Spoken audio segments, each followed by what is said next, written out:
All right, here's a little piece for you. This is Ron Paul. Yep, I'm a Ron Paul supporter. That makes me an official target of the government now. That's right, because now we're not upset with illegal aliens that start riots and fires and stuff. Fires in restaurants where people are actually sitting in. Don't believe me? Type in Santa Cruz, California, okay? But here's Ron Paul talking about, gee, the new boogeyman is Iran. Here you go. I thank you, Mr. Speaker. Today, the motion to instruct on the comprehensive Iranian sanction bill was passed overwhelmingly. 400 to 11. 11 individuals said that this was not a good idea. I was one of those 11. And I'd like to explain why I think the sanction bill against the Iranians is very, very dangerous and not well thought out. Sanctions are very serious. Sanctions are literally an act of war. When you prevent certain goods and services going into a country, it's like a blockade. There's no advantage to us to do this. The sanction bill literally says that any country that trades or sends oil into Iran, we will no longer trade with them. So if Russia sends in oil or gasoline or refined products, or China does, we are theoretically under this bill not to trade with them. Can you think of anything more chaotic than having a trade war with China at this particular time? So often, well-intentioned foreign policy procedures backfire, they have unintended consequences, and there's too often blowback.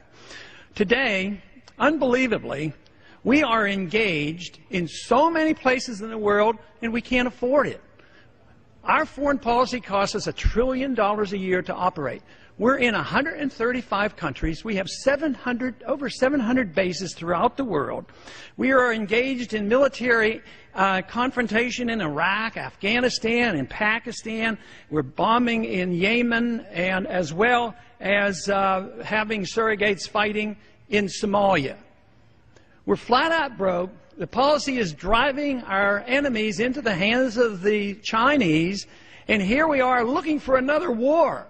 It makes no sense whatsoever. The conversation today was nothing more than war propaganda on why we have to get ready to bomb the Iranians. There is no proof, according to our CIA, that they're actually working on a nuclear weapon. Now, I'm sure they would like to. Why not? Everybody around them have it, so it would be logical that if they're surrounded and threatened and intimidated with all their people around them, why wouldn't they want one? Well, of course they do. But others have it. They have never been found in violation of the Non-Proliferation Treaty. Never. And yet, Pakistan, India, and Israel, they don't even belong. And they're our friends, and we give them money. Pakistan, they get support from us. They have nuclear weapons, and they have been known to send nuclear technology to North Korea.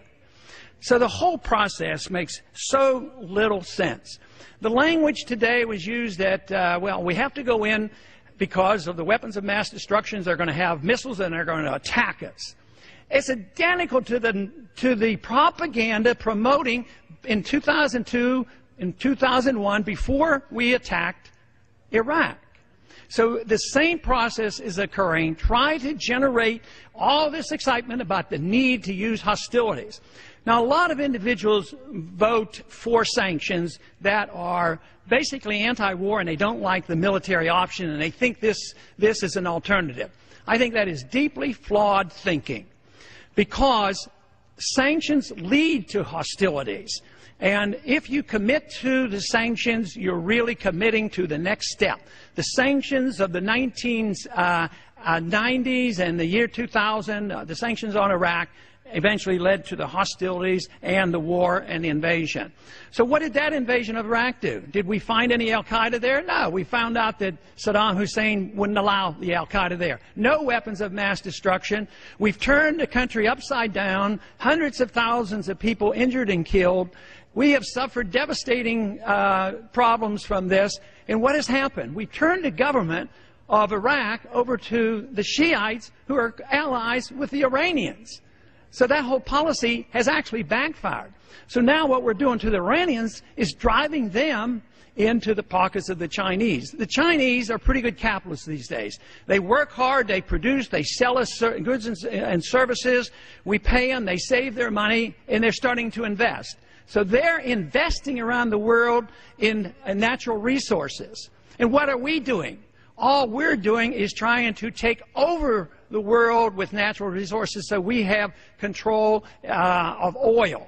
This is a mercantilistic idea. It's ancient, and it takes you back to almost colonial times. So this, I think, shows that our policies are deeply flawed. I sure would have wished this vote would have come out differently, and I warn, this was a very dangerous vote. The gentleman's time has expired. I'll ask you once again, is this the kind of country and government you want? You men out there, you nuts, I'm talking to you, because maybe you're supposed to have nuts. Okay? Yeah. How about growing some? And then come on my show and talk to me about how you're going to use them to, once again, defend freedom. So, a little bit of stuff for you, and this is just so you remember, you know, Bush, because Obama and Bush, funded by the same globalist banksters, that's right. Who's the biggest contributor to Barry Soetoro? You know him as Barack. Who's his biggest contributor? Goldman Sachs, and it turns out, who benefited? Hey, remember what the first thing he was going to do? Now that if he's increased the troop deployment by 40,000, but remember, here's the first thing he's going to do, because when he becomes president, you can take it to the bank. I will promise you this, that if we have not gotten our troops out by the time I am president, it is the first thing I will do. I will get our troops home. We will bring an end to this war. You can take that to the bank. I believe the first thing he did, by the way, if you remember his day one, January 20th, was to bomb Pakistan. It's real easy to bomb with drones that have game controllers just like our children use. Wonder why it is our children get to play with Game Boy game controllers. Huh. And play games that just show people blowing up. Does that desensitize them? What do you want for your grandchildren? It's time to start thinking. So, here's I went back, here's Bush. You remember him. Yeah, he's looking for the weapons of mass destruction in the Oval Office. This is a fundraising dinner thing. He's having dinner with all the news people who, what, tell you the truth? Here you go. And with that, it is now my pleasure and honor to introduce the President of the United States, George W. Bush. So, ladies and gentlemen, I present a White House election year album. And this is on the way to the G8 summit. Once I got these trading cards, it's easy to remember the names of the foreign leaders. Those weapons of mass destruction got to be somewhere.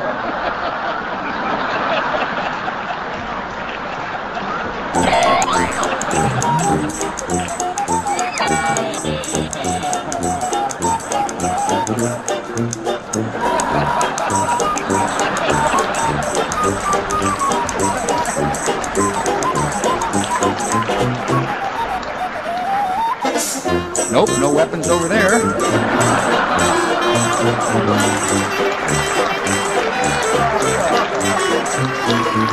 Maybe under here.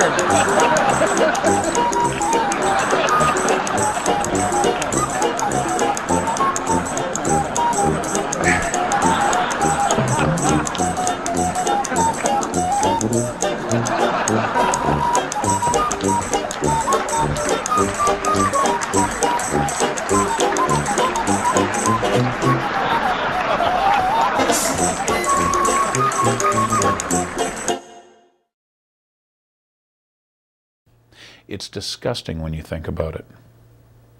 And the fact that you sit back and do nothing, but you talk about your nuts, and you do nothing, make me wonder if you're even men, and you even love the people in your family. But without that, let's go on to, here's Barry Soetoro. Remember the name he came in the country with? Yeah. Went to school with? Wonder why he sealed his records. But you know him as Barack Hussein Obama. Okay? Once again, first thing he's going to do when he's president.